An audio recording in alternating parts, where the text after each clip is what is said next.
Hello my dear friend, welcome back to your own channel. तो आज की इस वीडियो में हम करने वाले हैं payment terms in internationally trade. अगर हम इंटरनेशनली ट्रेड कर रहे हैं तो किस किस तरीके से पेमेंट की जा सकती है, तो इसके बारे में कुछ समझ लेते हैं हम थोड़ी चीज़ें। जैसे कि अगर हम एक एग्जांपल लेके चलते हैं ताकि टॉपिक और अच्छे से आपको क्लियर हो जाए।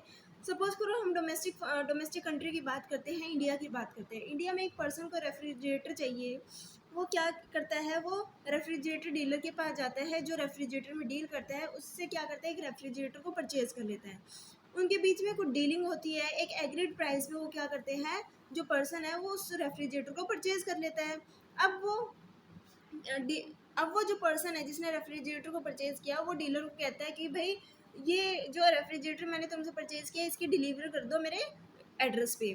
ठीक है, तो अब क्या होता है कि जो हमारा पर्सन है जिसने रेफ्रिजरेटर खरीदा, वो कहता है कि मेरा घर यहाँ से जो है 10 किलोमीटर की दूरी पे है, तुम इसको मेरे घर पे डिलीवर कर दो।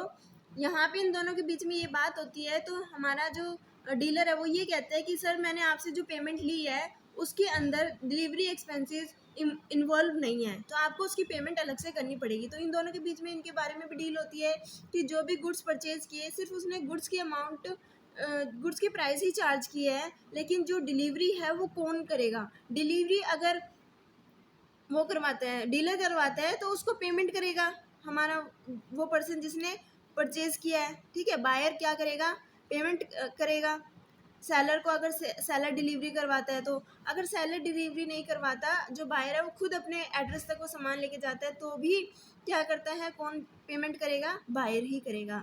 तो दोनों क्या करते हैं, आपस में डील करते हैं। इसी तरीके से अगर हम इंटरनेशनली ट्रेड की बात करते हैं, तो इंटरनेशनल ट्रेड में जो एक्सपोर्टर और इम्पोर्टर दो पार्टी इन्वॉल्व होती है मेनली। एक्सपोर्टर गुड्स को क्या करेगा, जो हमारा इम्पोर्टर है उसको भेजेगा, यानी कि सिर्फ गुड्स नहीं भेज रहा बल्कि और भी बहुत सारे एक्सपेंसेस जो है वो एक्सपोर्टर या इम्पोर्टर को झेलने पड़ते हैं, जैसे कि freight charges, shipping charges, transportation charges, insurance charges और बहुत सारे चार्जेस जो होते हैं वो इंटरनेशनल ट्रेड में इन्वॉल्व होते हैं। ठीक है, तो सिर्फ एक ही चार्जेस जो है वो इन्वॉल्व नहीं होता। तो सबसे पहले हम दो चीज़ें जान लेते हैं कि किस तरीके से पेमेंट होती है। पेमेंट इन एडवांस, या तो जो हमारा इम्पोर्टर है जिसने सामान को मंगाए वो पहले से ही पेमेंट कर देगा।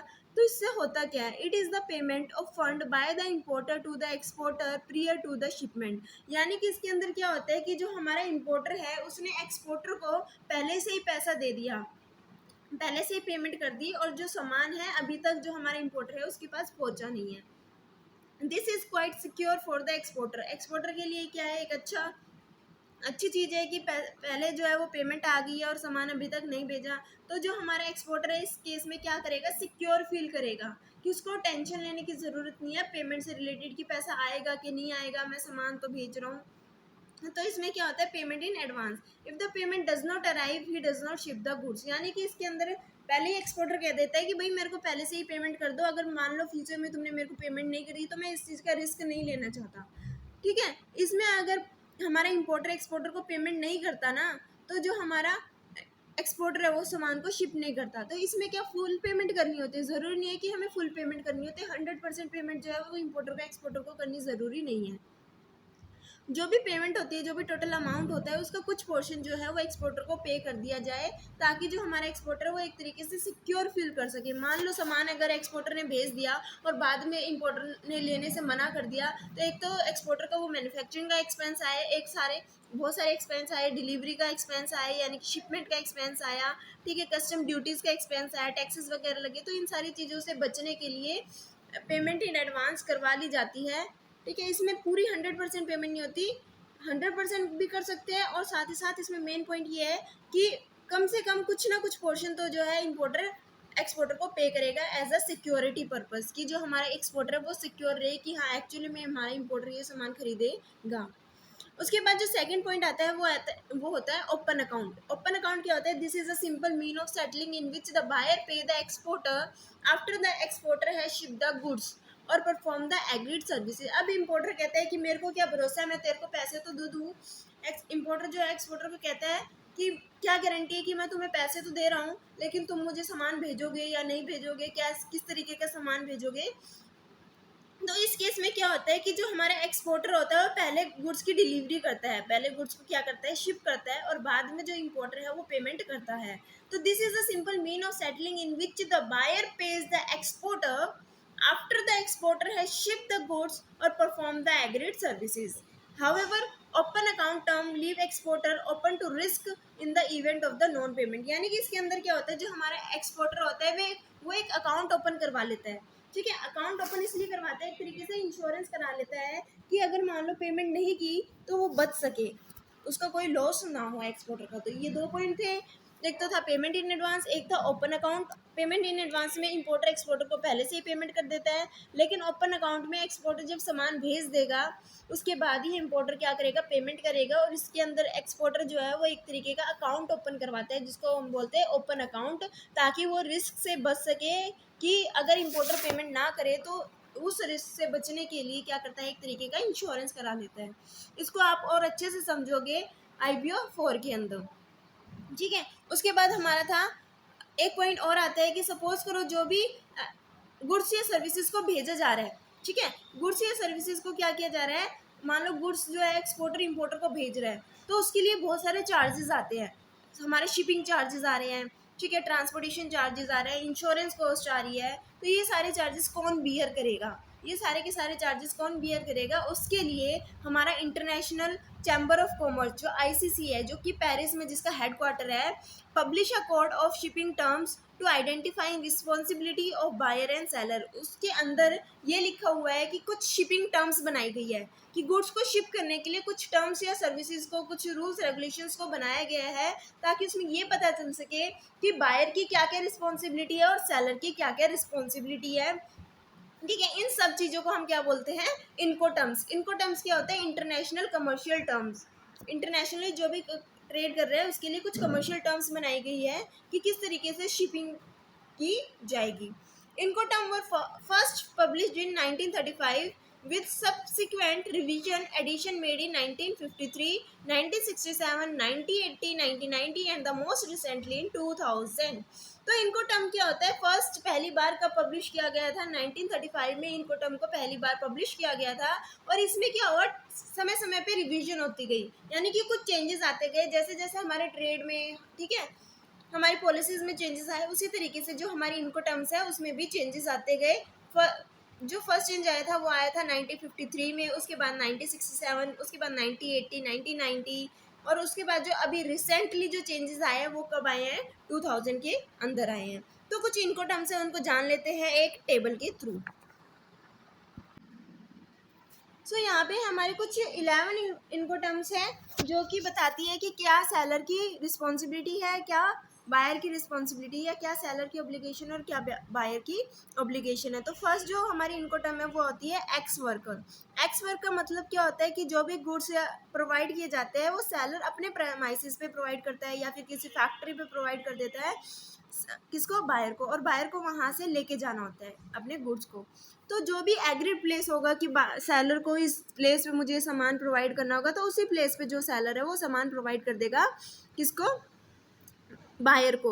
या तो वो सेलर का प्रीमाइसिस हो सकता है या सेलर की फैक्ट्री हो सकती है, कोई भी प्लेस होता है, सेलर का वेयर हाउस हो सकता है।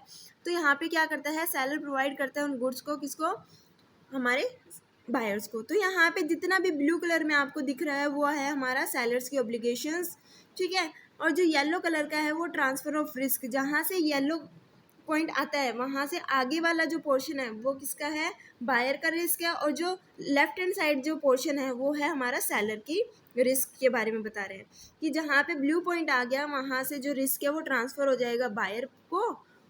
लेफ्ट हैंड साइड जो है वो किसका, सेलर का रिस्क है, और जो राइट हैंड साइड है वो किसका है, बायर का रिस्क है, ठीक है। और जो पिंक कलर में है वो दिखाया है कि बायर की ऑब्लिगेशन क्या क्या है। एक्स वर्कर आपको समझ आ गया कि जो भी हमारा बायर है उसको जो गुड्स है वो सेलर के प्रेमाइसिस पे मिल सकते हैं, फैक्ट्री में मिल सकते हैं, जो भी एग्री प्लेस होगा कि हाँ मुझे यहाँ पे गुड्स चाहिए वहाँ पे गुड्स प्रोवाइड हो जाएंगे। उसके बाद आता है फ्री कैरियर। फ्री कैरियर का मतलब है कि जो भी मान लो हम प्रीमाइसिस लेके चलते हैं, सेलर के प्रीमाइसिस पे गुड्स अवेलेबल कराना है, उस प्रीमाइसिस से जो भी फर्स्ट कैरियर आपको यहाँ पे दिख रहा है, देखो यहाँ पे दिख रहा है ना कि सेलर के प्रीमाइसिस पे यहाँ पे गुड्स प्रोवाइड किए जा रहे हैं, तो ये एक्स वर्कर है। इसके बाद जो सेकेंड पॉइंट आ रहा है ये आ रहा है कि फर्स्ट कैरियर, फ्री कैरियर यानी कि फर्स्ट कैरियर कि जो भी गुड्स है वो लोड कौन करा के देगा, सेलर क्या करेगा, गुड्स लोड करा के देगा फर्स्ट कैरियर पे, ठीक है, किसको, और उसके आगे रिस्पॉन्सिबिलिटी किसकी बनती है, उसके आगे जो रिस्पॉन्सिबिलिटी है वो बायर की है। उसके बाद हमारा थर्ड पॉइंट आता है FAS। FAS क्या होता है, free along side ship. Free along side ship के अंदर क्या होता है कि जो शिप है वो कहाँ तक, पोर्ट तक जाएगी, पोर्ट तक वो गुड्स को लेके जाएगी। शिप नहीं बल्कि कोई ट्रांसपोर्ट, ट्रक की अगर हम बात करें, ठीक है, बस की अगर हम बात करें तो ये कहाँ तक लेके जाएगी, जो भी पोर्ट्स वगैरह है जहाँ से गुड्स को शिप किया जाएगा। उसके आगे जो रिस्पॉन्सिबिलिटी है वो किसकी बनती है, उसके आगे जो रिस्पॉन्सिबिलिटी है, जो ऑब्लिगेशन है वो बायर की, और रिस्क भी आगे का बायर का है। अलोंग साइड शिप यानी कि यहाँ पे जो पोर्ट्स है, मान लो पोर्ट पे जो गुड्स लेके जाना है तो वहाँ तक किसकी रिस्पॉन्सिबिलिटी है, सेलर की। उसके आगे रिस्पॉन्सिबिलिटी या ऑब्लिगेशन किसकी है, बायर की। उसके बाद नेक्स्ट पॉइंट आता है हमारा free on board. Free on board में क्या है कि फ्री अलोंग साइड शिप में तो गुड्स जो है वो पोर्ट तक पहुँचाए थे, लेकिन फ्री ऑन बोर्ड का मतलब है जो शिप के अंदर लोड करवाया जाएगा गुड्स को, किसके द्वारा, सेलर के द्वारा। सेलर जो है वो गुड्स को लोड कराएगा शिप में, और यहाँ तक शिप में गुड्स लोड कराने तक और सेलर के प्रेमाइसिस से गुड शिप में लोड कराने तक जो रिस्क है वो सेलर का रहेगा, और उसके आगे जो रिस्क है वो किसका हो जाएगा, बायर का। सिर्फ और सिर्फ इस केस में फ्री ऑन बोर्ड में सेलर की ये रिस्पॉन्सिबिलिटी, ये ऑब्लिगेशन बनती है कि वो जो भी गुड्स है वो शिप के अंदर लोड करा दे, ठीक है।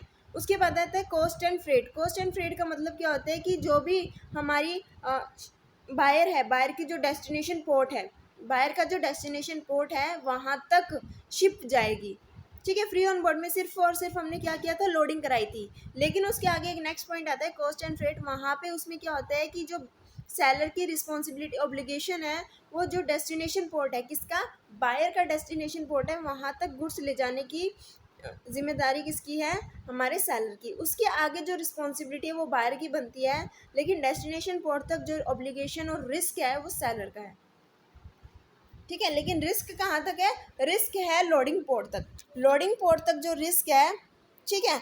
कॉस्ट एंड फ्रेट के केस में, कॉस्ट एंड फ्रेट के केस में जो रिस्क है वो कहाँ तक है, लोडिंग पोर्ट तक। लेकिन जिम्मेदारी कहाँ तक है, छोड़ने की, पोर्ट ऑफ डेस्टिनेशन। जिम्मेदारी यानी कि जो कॉस्ट पे किया जाएगा, जो फ्रेट चार्जेस पे किए जाएंगे शिपिंग के, वो कौन पे करेगा, सेलर पे करेगा कॉस्ट एंड फ्रेट में, ठीक है। ये एक तरीके का एग्रीमेंट होता है। जब भी एग्रीमेंट होता है उसमें लिखा होता है, कोई भी एक चीज़ के बेसिस पे एग्रीमेंट होगा, उसमें लिखा होगा, मान लो सेलर और बायर के बीच में कॉन्ट्रैक्ट हुआ कि भाई तुम मुझे गुड्स जो है वो प्रोवाइड कर देना फ्री ऑन बोर्ड, यानी कि शिप में लोड करवा देना। तो शिप में लोड कराने तक जो रिस्क है वो किसका है, सेलर का। उसके बाद जो है वो बायर का हो जाएगा। हो सकता है कि जो आपकी टर्म्स है, कॉन्ट्रैक्ट है, उसमें लिखा हो कॉस्ट, इंश्योरेंस और फ्रेट जो है वो इंक्लूड होंगे सेलर के उसमें। तो कॉस्ट इंश्योरेंस और फ्रेट क्या होता है कि जो रिस्क है, पहले हम बात कर लेते हैं कॉस्ट इंश्योरेंस और फ्रेट में रिस्क किसका है। रिस्क देखो यहाँ पे जो हमारा सेलर है उसका रिस्क है लोडिंग पोर्ट तक, कि गुड्स को अगर कोई डैमेज होता है, कुछ भी होता है, तो रिस्क जो है वो सेलर बियर करेगा यहाँ तक का।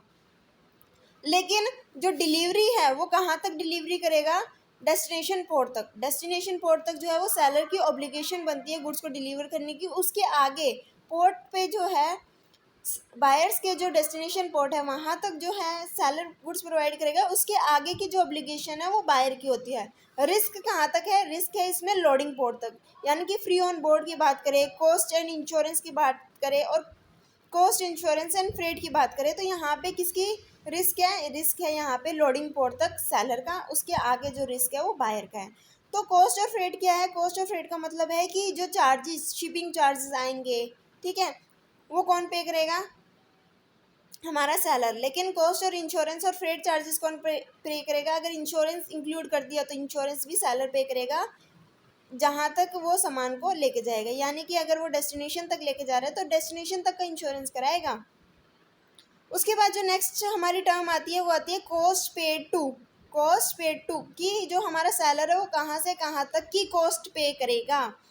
कॉस्ट पे करेगा हमारा सेलर जो भी हमारा प्रीमाइसेस है, जो भी हमारे बायर का जो प्रीमाइसेस है जहाँ पे गुड्स की अनलोडिंग की जाएगी, गुड्स जहाँ पे रखे जाएंगे, यानी कि अगर हम वेयर हाउसेज मान लें या कोई ऐसी डेस्टिनेशन मान लें जो कि प्लेस ऑफ डेस्टिनेशन, क्या है ये, प्लेस ऑफ डेस्टिनेशन, वहाँ तक जो कॉस्ट है वो सेलर पे करेगा, ठीक है। और रिस्क कहाँ तक रहेगा, रिस्क रहेगा फर्स्ट कैरियर तक। देखो ये ब्लू कलर का या ये जो येलो कलर का आपको साइन दिख रहा है वो रिस्क बता रहा है कि सेलर का कितना रिस्क है। सेलर का रिस्क है कॉस्ट पेड टू में फर्स्ट कैरियर तक। उसके आगे जो रिस्क है वो किसका है, बायर का है।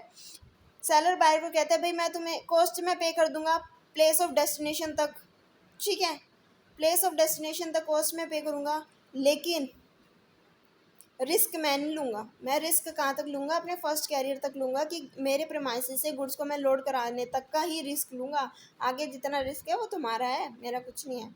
उसके बाद आता है CIP। CIP कौन सी टर्म है इनको टर्म्स की, CIP यानी कि कैरियर एंड इंश्योरेंस पेड।